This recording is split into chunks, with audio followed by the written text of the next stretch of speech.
এর আগে একটি ভিডিওতে আমি বলছিলাম যে আপনার এই শপিং কোম্পানিতে কি কি করা হয় এবং কি কি করতে পারলে আপনি কাজ করতে পারবেন, আর এই কোম্পানির সবথেকে ইম্পর্টেন্ট জায়গা কোনটা।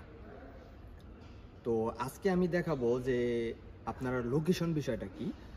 যে আমরা প্রত্যেকটা বিষয়ে কিন্তু একটা নির্দিষ্ট প্রোডাক্ট চেনার জন্য বা জানার জন্য কিন্তু সব কিছুরই একটা সিস্টেম থাকে, যেমন কিউআর কোড থাকে বা সিরিয়াল নাম্বার থাকে বা নাম্বার থাকে বা বিভিন্ন কিছু থাকে। ওইটা দ্বারা আমরা ওই প্রোডাক্টটাকে খুব সহজে চিনতে পারি বা ওই প্রোডাক্টকে খুব সহজে খুঁজতে পারি। তো এরকমও এই অনলাইন শপিং কোম্পানিতে প্রত্যেকটা জায়গায় এক একটা প্লেট আছে এবং প্লেটের কাছেই সব কিছু লোকেশন আছে। যদি আমি লোকেশনটা দেখাই, এখানে দেখতে পারতেছেন বিভিন্ন জায়গায় দেওয়া আছে। এখানে D17, তারপর D18, D16, মানে এইরকম প্রত্যেকটা জায়গায় প্রত্যেকটা প্লেটে, মানে এই জায়গায় একটা প্লেট, অর্থাৎ এখানে আছে D17। তো এটা হচ্ছে একটা প্লেট, আর এই প্লেটের মধ্যে যতগুলো আইটেম থাকবে সবগুলো আইটেমই এই এক প্লেটের ভিতরে রাখা থাকবে।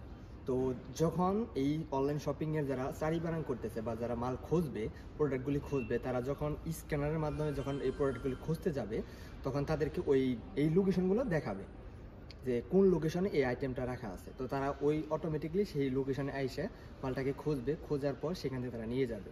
তো লোকেশন বিষয়টা সব থেকে ইম্পর্টেন্ট, কারণ হলো যে এই লোকেশন যদি না থাকে তাহলে এইখানে কোনো মাল খুঁজে পাওয়া সম্ভব না। কারণ অনেক সময় দেখা গেছে কোনো প্রোডাক্টের লোকেশন হারিয়ে যাইতেছে বা থাকতেছে না, বা না থাকার কারণে ওই মালটাকে খুঁজে পাওয়াটা কঠিন। দেখা গেছে এখন একটা প্রোডাক্ট রাখা আছে D17-এ, বাট লোকেশন দেওয়া আছে অন্য জায়গায়, তখন কিন্তু ওই মালটাকে খুঁজে পাওয়া সম্ভব না।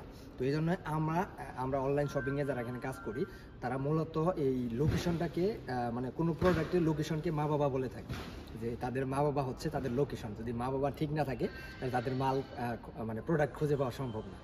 তো এরকম আরও ইম্পর্টেন্ট কোনো ভিডিও বা আরও কিছু যদি জানতে চান বা জানার ইচ্ছে থাকে, যে আপনি এই অনলাইন শপিংয়ে কাজ করতে চাচ্ছেন কিনা, বা আপনার করার ইচ্ছে আছে কিনা, বা আপনার কী কী জানা প্রয়োজন, সেটা জানার জন্য অবশ্যই কমেন্ট করতে পারেন। আমি অবশ্যই রিপ্লাই দেওয়ার চেষ্টা করবো। আর নেক্সট ভিডিওতে আমি আরও অনেক কিছু দেখানোর চেষ্টা করবো যেটা হয়তো আপনার উপকারে আসতে পারে।